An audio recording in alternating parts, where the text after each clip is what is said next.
အကယ်၍ခမားကိုယ်တိုင်ကပစ္စည်းတစ်ခုအတွက်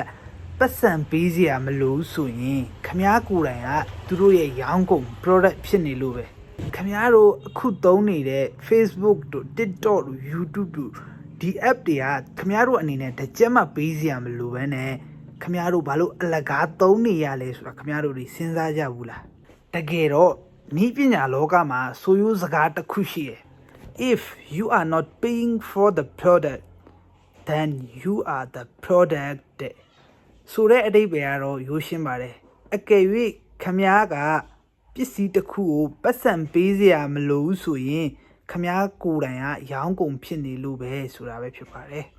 ခဏကကျွန်တော်တို့ပြောခဲ့တဲ့ Facebook တွေ YouTube တွေ TikTok တွေဒီ app တွေကခမားတို့ဘယ်မှာနေလဲခမားတို့ဘာကြည့်လဲခမားတို့ဘာကြိုက်လဲခမားတို့အနေနဲ့ဒီ app ထဲမှာဘာရှာလဲဆိုတဲ့ data တွေကိုစုဆောင်းပြီးမှကြော်ညာကုမ္ပဏီကိုခမားတို့ရဲ့ data တွေကိုသူတို့ကရောင်းပြီးမှပတ်စံရှာကြတာပဲဖြစ်ပါတယ်အတူချုပ်အနေနဲ့ပြောရရင်ခမားတို့ရဲ့စိတ်ဝင်စားမှုကိုသူတို့ကရောင်းပြီးမှပတ်စံရှာတာပေါ့နော်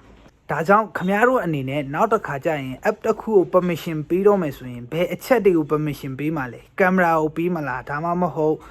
location ကိုပေးမလားအဲ့လိုစတဲ့ permission တွေကိုကြည့်ပြီးမှသတိထားပြီးမှပေးစီခြင်းပါတယ်ဗျာခမားတို့အနေနဲ့ရောကျွန်တော်အပေါ်မှာပြောခဲ့တဲ့အကယ်၍မင်းကပစ္စည်းတစ်ခုကိုပတ်စံပေးစရာမလိုပဲသုံးနေတယ်ဆိုရင်မင်းကိုယ်တိုင်ကရောင်းကုန်ဖြစ်နေလို့ပဲဆိုတဲ့စာသားကိုခမားတို့အနေနဲ့ရောဘယ်လိုမြင်ကြလဲဆိုတာအောက်က comment မှာဝင်ရောက်ဆွေးနွေးပေးသွားကြပါဦး